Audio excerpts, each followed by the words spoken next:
जूही की कली कवित्त छंद में रची गई एक प्रणय कविता है। नमस्कार साथियों, हिंदी सारंग में आपका स्वागत है। मैं ब्रजेश कुमार हूँ। आज हम लोग निराला की ये मशहूर कविता जूही की कली, इसका पाठ करेंगे और इसकी व्याख्या देखेंगे। तो यहाँ से बात शुरू करना चाहते हैं कि जूही की कली कविता सर्वप्रथम मतवाला के 18वें अंक में प्रकाशित हुई थी और विशेष बात यह है कि पहली बार निराला उपनाम के साथ यह कविता प्रकाशित हुई थी। इससे पहले अनामिका नामक संग्रह में जो 1923 में आया, उसमें संग्रहित किया गया और फिर लखनऊ से प्रकाशित गंगा पुस्तक माला का जो 100वां पुष्प था, उसके ऊपर फ्लैग पर लिखा है कि गंगा पुस्तक माला का 100वां पुष्प, ये परिमल नाम का जो संग्रह है निराला का, जो 1929 में प्रकाशित हुआ, इसमें इसको संग्रहित किया गया है। तो ये प्रकाशन की बात है। और रचना काल की जो बात है तो इसको निराला खुद मानते हैं कि उनकी पहली रचना है, जिसका रचना काल समय 1916 कहा गया है। जबकि रामविलास शर्मा, उन्होंने भारत माता की वंदना नाम की कविता को निराला की पहली कविता माना है। तो ये प्रकाशन और रचना काल से संबंधित बातें हैं और अभी तक इनका इस विवाद का अंत नहीं हुआ है, तो इसलिए ये गौरतलब है। जूही की कली में प्रकृति प्रिया जूही के संग पवन पुरुष का संसर्ग चित्रित किया गया है। प्रकृति प्रिया जूही और पवन पुरुष संसर्ग, पवन पुरुष संसर्ग, पवन पुरुष प्रकृति और जूही। यह चित्रण द्विवेदी युग में उस समय वस्तु गठन से रूप सज्जा तक इस कदर नया था कि खड़ी बोली कविता के तत्कालीन परिसर में मानो भूचाल सा आ गया था। इस कविता का प्रकाशन काव्य के क्षितिज पर एक नए सूर्य के अवतरण की घटना थी। इस कविता का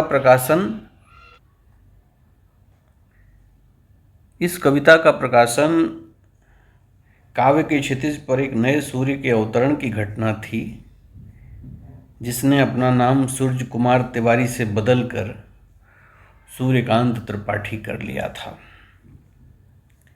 नए बनते हुए राष्ट्र के गठन के लिहाज से सोचिए या आज़ादी के बढ़ते जा रहे आंदोलन की तरफ से देखिए या एक नई जातीय भाषा को उसका रूपाकार देने की कोशिशों की तरफ से देखिए, निराला की कविताएं एक नए भावबोध के साथ उपस्थित होती हैं, जहां कवि अपनी आँख से दुनिया देखने, अपनी आँख से दुनिया उसने देखी तो जो आत्मविश्वास अर्जित हुआ, उस आत्मविश्वास की बदौलत वह अपने मध्यकालीन वैष्णववादी या संस्कार विचार से लगातार उलझता चला गया है। इस बात पर आप गौर करें कि निराला के भावबोध की भिन्नता दूसरे कवियों से यह है कि यह कवि अपनी आँख से दुनिया देखने लग गया और इसकी वजह से जो मध्यकालीन वैष्णववादी संस्कार विचार जिस समाज से आए थे, उससे झगड़ा खड़ा हो गया और ये झगड़ा जीवन भर चलता रहा। अपनी आँख से दुनिया देखने का यह काम आधुनिक भावबोध की तरफ से आया। तब आधुनिकता की थीसिस इतना स्पष्ट रूप में सामने नहीं थी, लेकिन कवि निराला ने अपनी कविता में जो थीसिस दी है उसमें प्रकृति, प्रेम, संस्कृति, संघर्ष को नया अर्थ प्राप्त हुआ है। यह आधुनिकता थी। इस पर आप गौर करें कि प्रकृति, प्रेम, संस्कृति और संघर्ष को, इन सभी पदों को और इनके अर्थों को नया अर्थ इसमें डाल दिया अपनी कविता के मार्फत। यह आधुनिक बोध की देन थी। जूही की कली एक प्रेम कविता है। निराला के प्रेम गीतों को समझने के लिए हमें यह देखना होगा कि वे प्रकृति को, जीवन को, स्त्री पुरुष संबंध को, सृष्टि क्रम को किस तरह समझते हैं। कविता के पाठ और व्याख्या में आगे बढ़ने से पहले यहाँ हम दो बातों की तरफ आपका ध्यान आकर्षित करना चाहते हैं। एक तो यह कि निराला के काव्य संसार में अंधकार की व्याप्ति का एक विशेष अर्थ है। वह अंधकार इस कविता में भी है। दूसरी बात यह कि मुक्ति का प्रश्न जो है वह केवल भाषा, जाति या राष्ट्र के साथ ही नहीं है, वह प्रेम के साथ भी है, वह प्रणय के मामले में भी है। प्रेम की जो तृप्ति है, जो दोष है, उसको समझने के लिए निराला के यहाँ उस अंधकार की शिनाख्त करनी चाहिए जो समूची प्रकृति की आत्मा में धरती से आसमान तक भर गया है। इस अंधकार से मुक्ति का रास्ता, ये अंधकार बहुत विशेष है उनकी कविता में। इस अंधकार से मुक्ति का रास्ता दी गई कविता में स्त्री पुरुष समागम के खेल से होकर जाता है। यह याद रखने की बात है कि निराला के लेखे स्त्री साक्षात प्रकृति है। रूप से बढ़कर रस की, गंध की स्रोतस्विनी है। स्त्री निराला के दार्शनिक मन में कहीं माया के अपरूप की तरह भी है। चैतन्य की सतह पर वे स्त्री पुरुष का भेद नहीं मानते। अब यहाँ से देखिए कि सोती हुई जूही से पवन की झकझोर डालने वाली मुलाकात का मतलब क्या है। कविता यहाँ से शुरू होती है कि विजन वनवल्लरी पर सोती थी सुहाग भरी, स्नेह स्वप्न मग्न, अमल कोमल तनु तरुणी, जूही की कली। दृगबंध किए शिथिल पत्रांक में वासंती निशा थी। कहना है कि कोमलांगी तरुणी जूही, अमल कोमल तनु तरुणी, मलविहीन, अमल मलविहीन, अमल कोमल तनु तरुणी, जूही की कली। कोमलांगी तरुणी जूही निबिड़ बन के एकांत में, वल्लरी के पत्रों की गोद में आंख मूंद कर सोई हुई है। वल्लरी माने कि वह जो लपेट करके चढ़ता है। इसके लिए कबीर ने कहा कि ऐ गुणवंती बेलरी, तो गुण परन न जाए। तो वही बल्लरी हर्ब है ये। तो बल्लरी के पत्रों की गोद में आंख मूंद करके लेटी हुई है, सोई हुई है। वसंत की रात थी, वासंती निशा थी और रात्रि का तीसरा प्रहर था। विरह विधुर प्रिया संग छोड़, किसी दूर देश में था पवन, जिसे कहते हैं मलयानिल। मलय अनिल, मलय पर्वत से आने वाली हवा जो है वो मलयानिल है, जो दक्षिण प्रदेश में है। तो वह दूर देश में था और अपनी प्रिया से दूर था कि आई याद बिछुड़न से मिलन की वह मधुर बात, आई याद चांदनी की धुली हुई आधी रात, आई याद कांता की कमनीय गात। ये सब याद आ गया।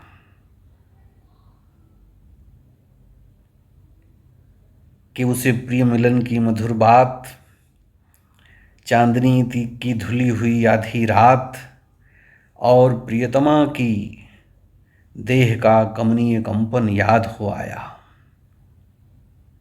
फिर क्या था, फिर क्या? पवन उपवन सरसरित गहन गिरिकानन, कुंजलता पुंजों को पार कर पहुंचा जहां उसने की केली, कली खिली साथ, कली खिली साथ। कह रहे हैं कि फिर क्या था? वह हड़बड़ तड़बड़ भाग चला, चल भागा, जंगल पहाड़ सरसरिता नदी कुंज पार करता वह वहीं पहुंच गया जहां संग खिली कली सो रही थी, कली खिली साथ। जहां संग खिली कली सो रही थी, वहीं पहुंच गया। आगे यह है कि सोती थी, कली खिली साथ सोती थी। कि जाने कहो कैसे प्रिय, जाने कहो कैसे प्रिय आगमन वह, नायक ने चूमे कपोल, डोल उठी वल्लरी की लड़ी जैसे हिंडोल। वल्लरी ने हिंडोल की तरह झूम कर स्वागत किया। पूछा कि अचानक जाने कहो कैसे प्रिय, अचानक इस आगमन का प्रयोजन। नायक ने कपोल चूम लिए ना, डोल उठी वल्लरी की लड़ी जैसे हिंडोल, नायक ने चूमे कपोल, इस पर भी जागी नहीं, चूक क्षमा मांगी नहीं। नायक ने कपोल चूम लिए लेकिन जूही की कली सोई ही रही, न जागी न कोई क्षमा याचना किया। निद्रालस बंकिम विशाल नेत्र मूंदे रही, किंवा मतवाली थी यौवन की मदिरा पिए कौन कहे। कि नींद में डूबे हुए कह रहे हैं कि नींद में निद्रालस बंकिम विशाल नेत्र मूंदे रही। बंकिम माने टेढ़े बाके। तो नींद में डूबे हुए सुंदर नेत्रों को बंद किए रही, मानो यौवन के मद में डूबी हुई है, कौन कहे। निर्दय उस नायक निर्दयी ठहरा, निपट निठुराई की निष्ठुरता दिखाते हुए, सुंदर सुकुमार देह सारी झकझोर डाली। निर्दय उस नायक ने निपट निठुराई की कि झोंकों की झाड़ियों से सुंदर सुकुमार देह सारी झकझोर डाली। नायक निर्दयी ठहरा, उसने निष्ठुरता का परिचय देते हुए की निपट निठुराई की, निष्ठुरता करते हुए उसने अपने झोंकों की झाड़ियों से जूही की सुकुमार देह को झकझोर डाला। मसल दिए गोरे कपोल गोल, तो चौंक पड़ी युवती। चकित चितवन निज चारों ओर फेर, हेर प्यारे को सेज पास। उसने देखा चारों तरफ, और जब सेज पर प्रिय को पाया तो नम्र मुख हंसी खिली।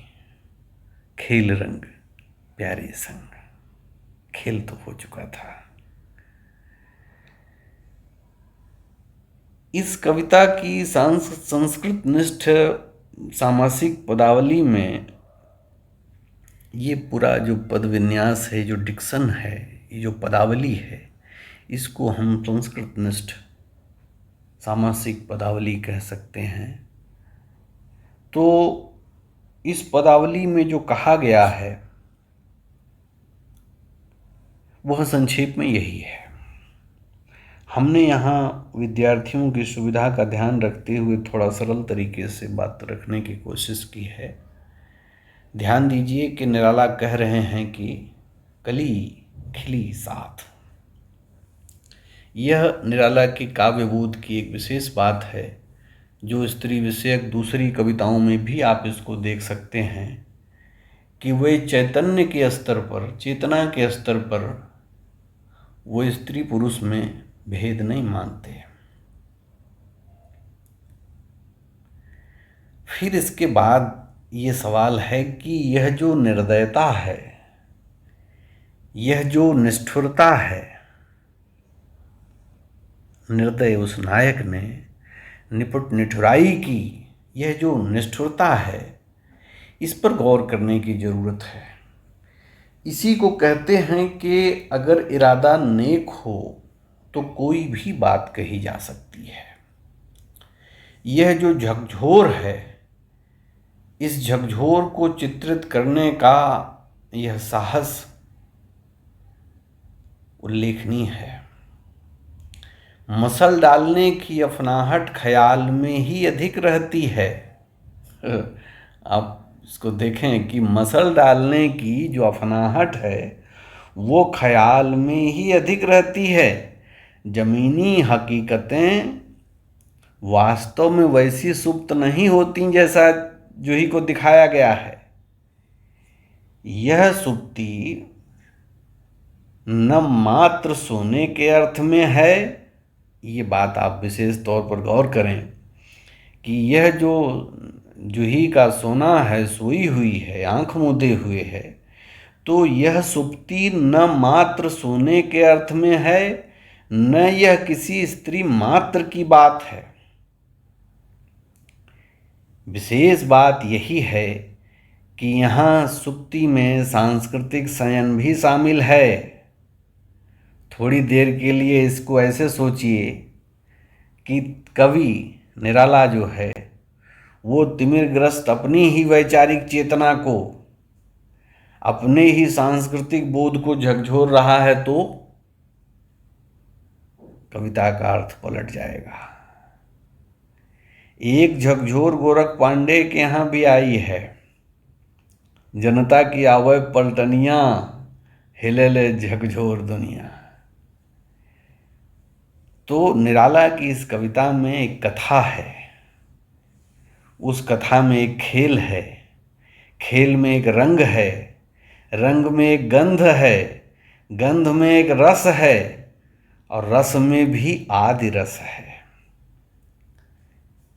कहना चाहिए कि इस कविता में जैसी अकुंठ कामातुरता प्रकट की गई है,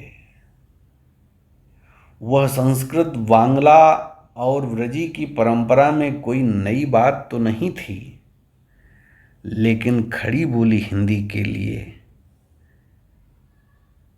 20वीं शताब्दी के दूसरे दशक में यह एक नई चीज थी।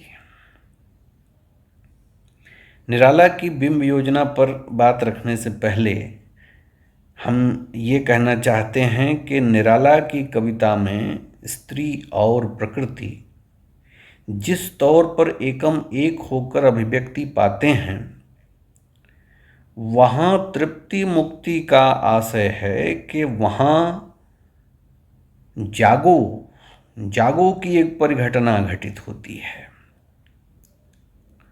जागो का संबंध अंधकार से है। इस पर हम विस्तार से अगले वीडियो में आएंगे, जब जागो फिर एक बार कविता की व्याख्या और उसके पाठ पर हम आएंगे। यहाँ अभी इतना ही इशारा कर देना काफ़ी है कि जागो फिर एक बार का एक अंश है। अगर आप इसको देखें तो आपको लगेगा कि ये जूही की ही बात कही जा रही है। जो ऊपर बात हम कह रहे हैं कि स्त्री और प्रकृति की जो एकम एक स्वरूप है, और जो तृप्ति और मुक्ति के जो आशय हैं उसका जागो से कुछ संबंध है। तो आप यहाँ देखिए, लिखा जागो फिर एक बार में लिखा कि आंखें अलियों सी किस मधु की गलियों में फंसी, बंद कर पांखें पी रही हैं मधुमौन, या सोई कमल कोरकों में बंद हो रहा गुंजार, जागो फिर एक बार। आप इस कविता, इस हास्य को अगर आप पढ़ें तो लगेगा कि जूही की ही बात कही जा रही है। तो बात यह है कि उस प्रेम में, उस झकझोर में, उस तोष और तृप्ति में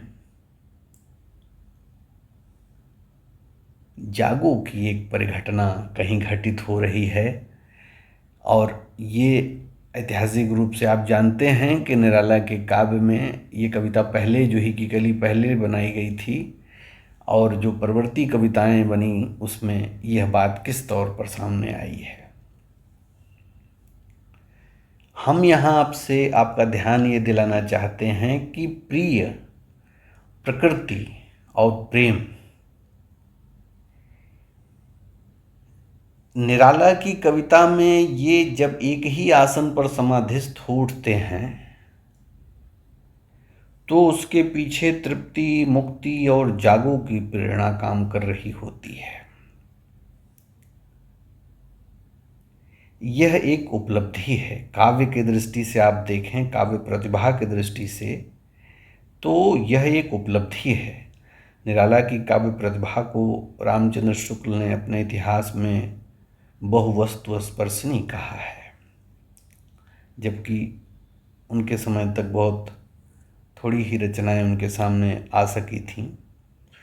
तो यह सही है, बहुवस्तु स्पर्शनी प्रतिभा है निराला के यहाँ, जिसकी वजह से जो शुरुआती कविता में ही जिसके लक्षण आप देख सकते हैं कि यहाँ आप चाहे कल्पनाशीलता की नज़र से देखिए, चाहे प्रतीक योजना की तरफ से देखिए, या छंद विधान के नज़रिए से देखिए, निराला ने छायावादी काव्य के तमाम उपकरणों का जैसा ज्ञानात्मक विनियोग अपनी कविता में किया है, वहाँ एक ही झंकार में सुर और राग की कई लहरें एक साथ उठने लगती हैं। इसीलिए समूचा काव्य अपने संश्लिष्ट रूप में सामने आता है। रामविलास शर्मा ने अपनी आलोचना में इस तरह की, जूही की कली की तरह की कविताओं को निराला के अवैध प्रेम संबंधों से उपजी हुई टाइप की दिखाया है। वे निराला के निकट रहे थे, लेकिन निराला के काव्य बोध को देखने में जैसी गैर जिम्मेदारी उन्होंने दिखाई है वह बहुत दुर्भाग्यपूर्ण है। निराला की प्रेम कविताओं को समझने का एक सराहनीय प्रयास दूधनाथ सिंह की ओर से किया गया है। इनकी किताब है आत्महंता आस्था, लेकिन उनकी अपनी वैयक्तिक क्षुद्रता है जिससे वे बाहर नहीं निकल पाते। हमारा कहना है कि निराला की काव्य प्रतिभा को और उनकी उपलब्धियों को ठीक ठीक देखने समझने की ज़रूरत है, जिसका आगे चलकर और विकास हुआ। कविता में जो कहा जा रहा है उसे समझने के लिए हिंदी आलोचना को वैचारिक अपडेट चाहिए। यह काम इस अंधकार की आलोचना विकसित करने के रास्ते से होगा। यह काम मुश्किल नहीं है। आखिरी बात आपसे हम ये कहना चाहते हैं कि समझने की खास बात यह है कि यहाँ कविता हो रही है, यहाँ संभोग नहीं हो रहा। निराला की दूसरी बहुत सी कविताओं में भी ऐसा है। बहुत जगह तो संभोग के क्षणों को विस्तार से चित्रित किया गया है। हिंदी के लोग चूंकि हर जगह कहानी तलाश करने के भूखे होते हैं, इसलिए फौरन स्टोरी तलाश करने लग जाते हैं। उन्हें जैसे बात विषय से मतलब ही नहीं रहता।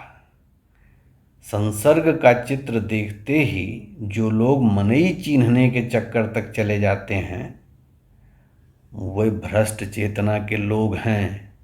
उनका एस्थेटिक सेंस करप्ट है। वे काव्य चित्र को, उसमें कही जा रही बात को न समझते हैं न समझ सकते हैं। इस संकट से सावधान रहने की जरूरत है।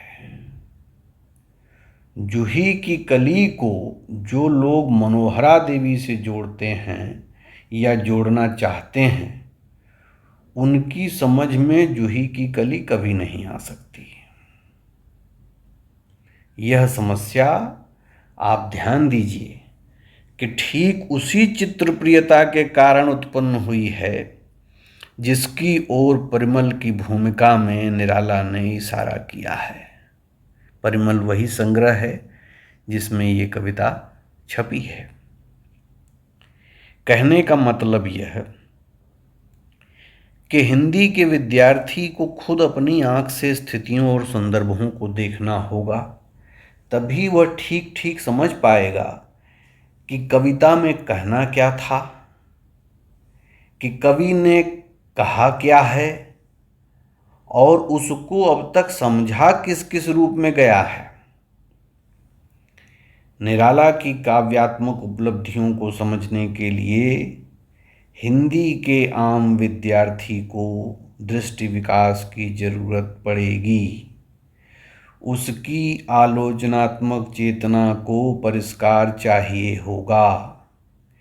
इसके लिए मैं कुछ डिसिसिव तरीके से बातें बोल देना चाहता हूँ आपके समझने के लिए, कि निराला की काव्यात्मक उपलब्धियों को समझने के लिए हिंदी के विद्यार्थी को, आम विद्यार्थी को दृष्टि विकास चाहिए होगा। उसकी आलोचनात्मक चेतना को परिष्कार की जरूरत है। इसके लिए वैष्णववाद के फैलाए सांस्कृतिक अंधकार की, वैचारिक भ्रष्टाचार की हकीकत को समझना होगा। यह काम हिंदी के विद्यार्थी के लिए अपने होश में आने की तरह है। निराला की कविता को, खास तौर पर निराला की कविता को या किसी भी कवि की कविता को समझने के लिए हम समझते हैं कि आप हमारी बात पर गौर करेंगे। हमारा यह आयोजन आपको कैसा लगा, इस पर आप अपना कमेंट दीजिएगा। और हमारी व्याख्या पर आपकी कोई टिप्पणी है तो हम उसको जानने के लिए उत्सुक हैं। हमारे पेज को आप पसंद करें, इसे सब्सक्राइब करें। अगली वीडियो में हम फिर हाजिर होंगे। इसके साथ ही आपको सबको धन्यवाद।